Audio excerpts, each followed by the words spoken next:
സ്വരൺസിംഗ് committee 1976-ൽ Indian National Congress party Sardar സ്വരൺസിംഗിൻ്റെ അധ്യക്ഷതയിൽ ഒരു കമ്മിറ്റിക്ക് രൂപം നൽകി.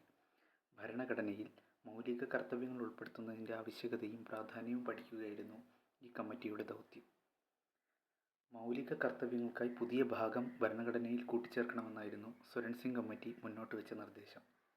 സ്വരൺസിംഗ് കമ്മിറ്റി 8 മൗലിക കർത്തവ്യങ്ങളാണ് നിർദ്ദേശിച്ചതെങ്കിലും 42ാം ഭരണഘടനാ ഭേദഗതിയിലൂടെ 10 മൗലിക കർത്തവ്യങ്ങൾ ഉൾപ്പെടുത്തി.